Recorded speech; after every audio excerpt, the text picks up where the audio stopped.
So,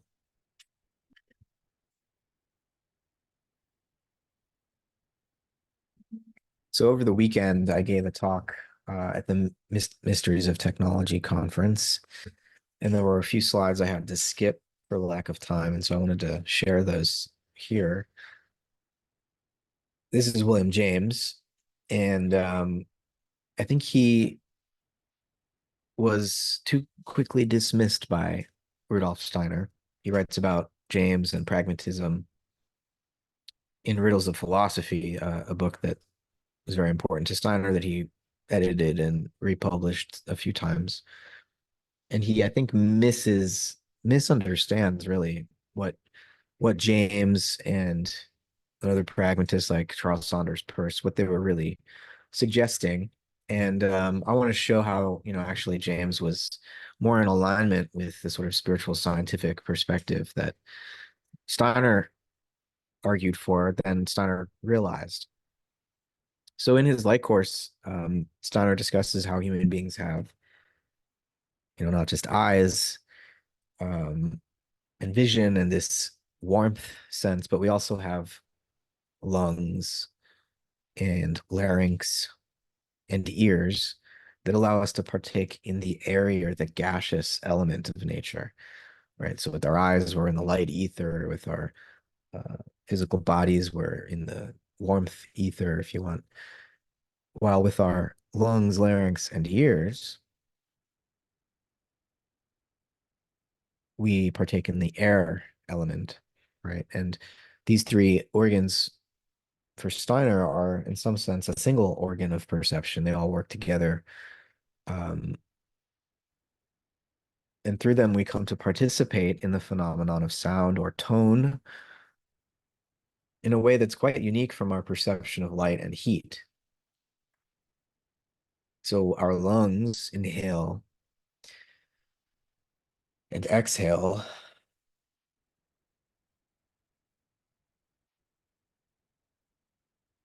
and the diaphragm is massaging our inner organs as we're doing this, and it moves our interior organs in such a way that the pressure in the cerebrospinal fluid rises and falls with each breath, right? So the brain is floating in this fluid and in rhythm with our breath as a result of this pressure change due to our inhalation and exhalation. And so Steiner says there's an airy essence to consciousness that ties it intimately, right, to the life rhythm of our breathing. And, I'm really reminded of William James here because, well, I'll share his famous closing paragraph from his article, Does Consciousness Exist? He says, let the case be what it may in others. I am as confident as I am of anything that in myself, the stream of thinking, which I recognize emphatically as a phenomenon, is only a careless name for what, when scrutinized, reveals itself to consist chiefly of the stream of my breathing. The I think, which Kant said must be able to accompany all my objects, is the I breathe, which actually does accompany them. There are other internal facts besides breathing, and these increase the assets of consciousness so far as the latter is subject to immediate perception. But breath, which was ever the original of spirit, breath moving outwards between the glottis and the nostrils, is, I am persuaded, the essence out of which philosophers have constructed the entity known to them as consciousness. So James in this essay, goes on to say that consciousness does not exist as a thing. It exists though as a process, as a function, as a lived through reality, as a thinking activity, right? And so I think there's many ways in which we could, as the translator of the philosophy of freedom put it,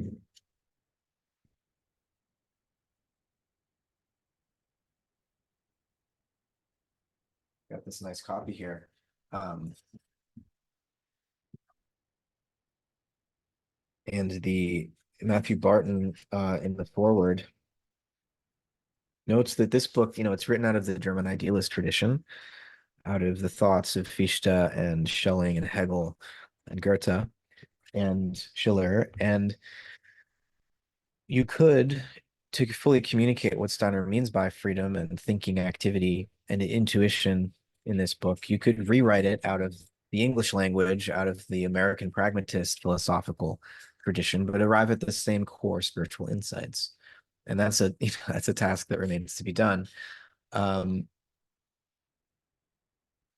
so for Steiner, when he understands this organ of perception that connects us to the airy element of nature, he says that we have to understand ourselves as through these organs and this organ system really floating in an airy element, and that we're able to distinguish ourselves from the aural tonal environment from the songs of other spheres because of the way in which our own ears, our own hearing capacity, um, is a musical instrument and is playing inner music, and that inner music comes into resonance or dissonance with the outer music, with the song of the spheres, and we thereby perceive in the airy element, right, through this process of distinction. So, for Steiner, we really have to remember, and for James as well, there's no such thing as sensation in general, right? The eyes and the ears live in dramatically different worlds.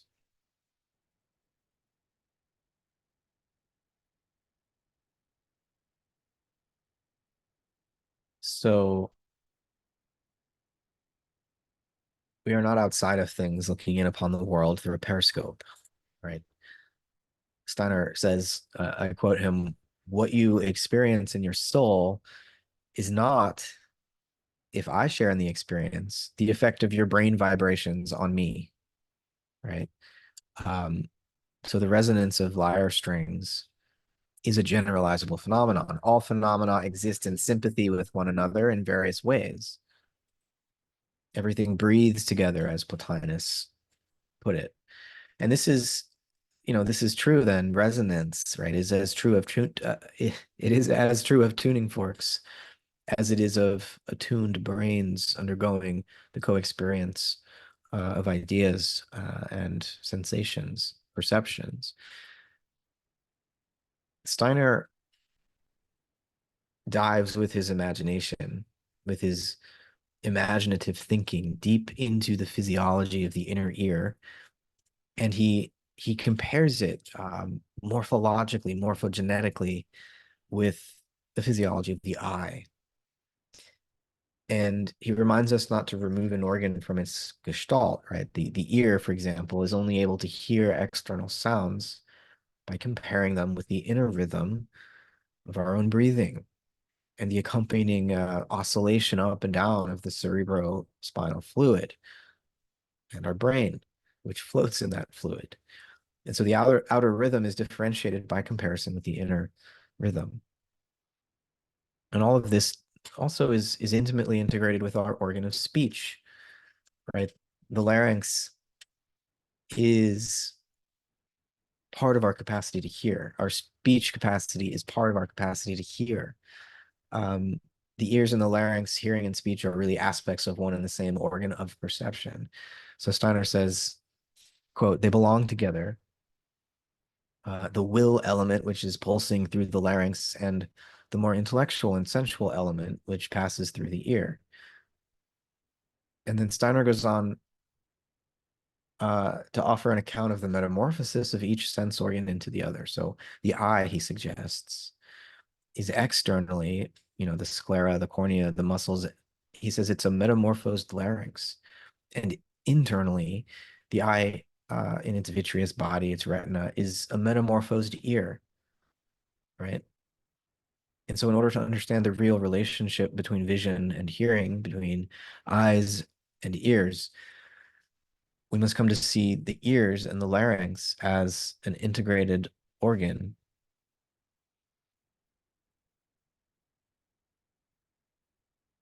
then we can come to see in turn the way seeing and speaking correspond, right? So Steiner says, when we see, we are speaking with ourselves etherically. The I is talking to itself. So Steiner writes here, we don't experience our will phenomena directly. Rather, we experience what we can imagine of them. We don't experience the electrical phenomena of nature directly, but what they deliver up into the realm of light, sound, heat, and so on. We enter the same lower world when we sleep that we enter in ourselves when we descend from our thinking, conscious life into our will life. Whereas everything that is light, sound, and heat is related to our conscious life, everything that takes place in the realm of electricity and magnetism is related to our unconscious will life. Could add gravity to that list as well.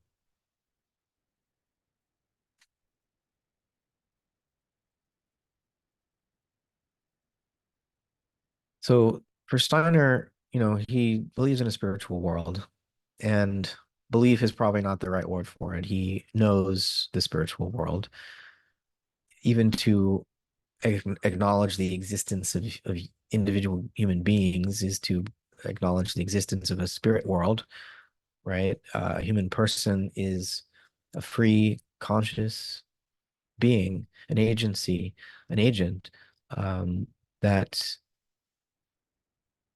has this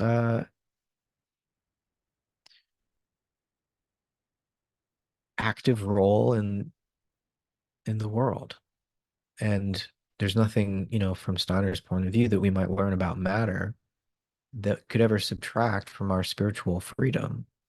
But there's this dream of matter that scientific materialism in the modern period has conjured into existence, which would be the idea of some kind of inert material substance that exists entirely independent of our own consciousness, of our own spiritual uh, conscious existence.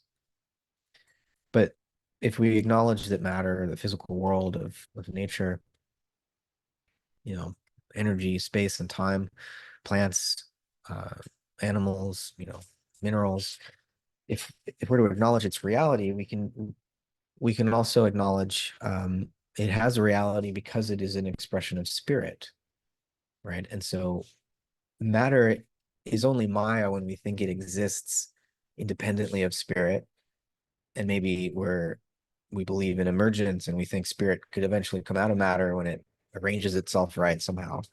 Um, but the idea of external matter, the dream of external matter, um, would be the mistake. But viewing nature as a kind of divine script, which can be read, which can be interpreted, and recognizing it as an expression of spirit, then this display, this beautiful cosmos becomes an intelligible order that can support us human beings in our struggle to recollect, to remember our true identity, right? And so let's see what Steiner says here. The chief reason that the thinking of 19th century physics became sick is that the interactivity by which people sought to pursue natural phenomena was not agile enough, not yet capable of entering into the facts of the external world itself. We could see color emerge in and under light, but we didn't rise to receive color into our imagination, into our thinking. It was no longer possible to think colors, and we replaced the colors we couldn't think with something we could think, something that is merely kinematic, the calculable vibrations of an unknown ether. This ether, however, is tricky because it doesn't present itself whenever you seek it. It just wasn't given to the thinking of the 19th century to penetrate into the phenomena themselves. However, from this moment onward, that is exactly what will be so necessary for physics, to go deep into the phenomena themselves with the human imagination. So he's saying this in 1920, right, when quantum physics is just becoming apparent. Um, This is when physics needs to activate this qualitative form of mathematics, as Steiner calls it elsewhere in his interdisciplinary astronomy lectures. Um, Science needs to develop a more delicate form of empiricism, as Goethe described it, a more sensitive way of attuning to nature, not simply as a something to be counted and measured, but something that we can feel in sympathy with and know in concert with, right? That the form growing in the physical world is also the form coming into consciousness in the mind of the scientist. Steiner continues, imagination became connected with an external phenomenon in a purely symbolic way, not in a form that suited the object. The kinematic concepts that you fetch up out of the unconscious part of your being are connected in an arbitrarily symbolic way to light phenomena. You draw rays of light geometrically.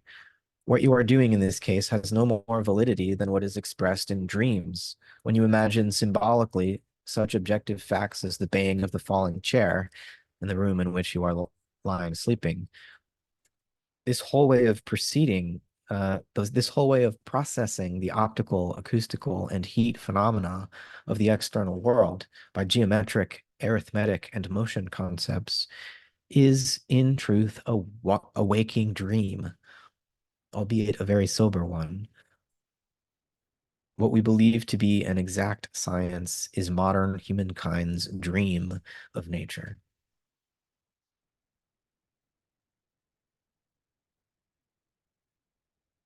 So I did get to this slide in my original talk, um, but I didn't get to read it. So, natural science needs to develop this imaginative capacity to descend into the forces of matter and to learn there to perceive the etheric life animating nature, the etheric life that can't be measured, right? But that is what allows us to, as measurers, um, intuit the pattern, and it also allows nature itself to manifest it. So Steiner says in a lecture delivered later in the year after the light course, in January, this is in July 1920, titled Healing Factors for the Social Organism. Steiner says, if one is a mature researcher in the present, and if in ordinary life one thinks in denial of the soul spiritual element, then one thinks with the ordinary physical brain. If one denies the soul spiritual element, then one really becomes a materialist. Thus, the materialism is right. It is not false. That is the essential thing. One can take things so far that one does not represent a false view if one stands for materialism, but that one has fallen so far into matter that one really thinks materialistically. Therefore, the material theories are correct. The most essential character of our time, therefore, is not that people think incorrectly if they are materialistic, but the most essential characteristic is just that the majority of human beings become materialistic in that they deny the soul spirit element and think merely with the physical body. They bring forth with the physical body an imitation, a bogus image of the life of soul. In that we may fight materialism, we do not have to do with a mere reversal of theory, but rather have to do with a decision of the will to tear oneself loose from the material so that we not become merely theoretical materialists, but rather so that we do not sink down into the material element, so that materialism shall become incorrect. It is correct for our time. It must become incorrect. We must apply our power for this, that materialism became incorrect. Thus, this is not dealing with mere reversal of theories. Rather, this is dealing with inner spiritual deeds, which humanity in our time must carry through so as to tear itself loose from materialization.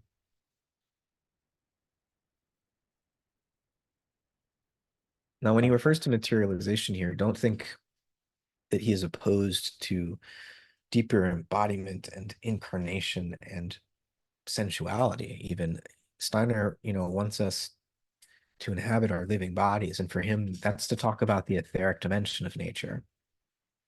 When he talks about materialization here, he's talking about that scientific image of nature, which imagines it to be just dead stuff, particles and fields, a computational algorithmic crunching of numbers of some kind is what Steiner's talking about when he says materialization. It's this view of nature as Armand's domain, right? As just this intellectually calculable, uh, totally dead um, rearrangement of centers of power. And so, when I saw this waveform figure, it just immediately felt to me like a kind of image of this harmonic, demonic power, this being that produces fear in us because if we are of a scientific mindset, because we're afraid to look at a world that can look back at us. At least we're afraid to look at a world that can look back at us until we're capable of not just an animal kind of love, but a cosmic love and an ability to forgive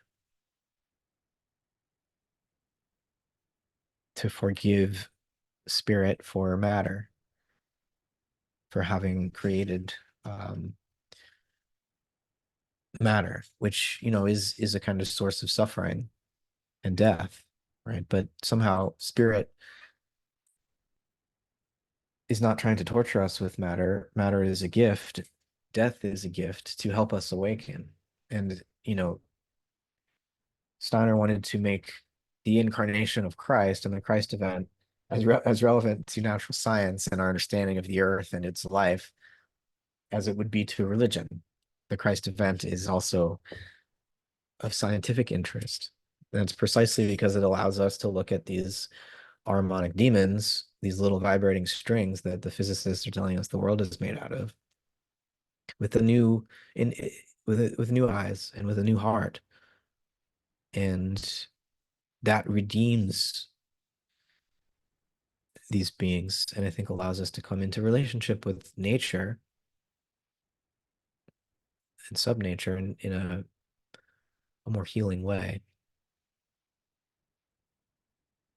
When we recognize that, the etheric isn't a sort of, it's not the smoke released by uh, the mineral and the material dimension of nature.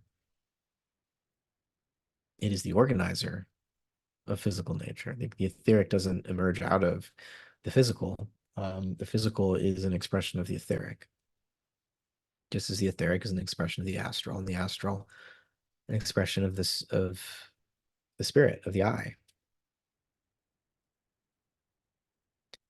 So that's the proposal in Nous, and just to emphasize the anthropocosmic aspect of this perspective, this approach to science that would be participatory. A couple of lines from Goethe.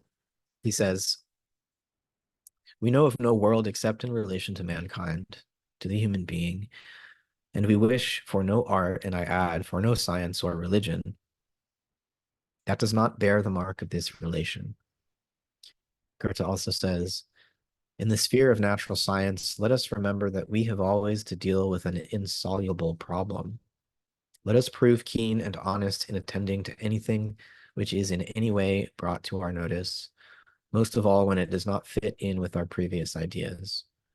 For it is only thereby that we perceive the problem, which does indeed lie in nature, but still more in man."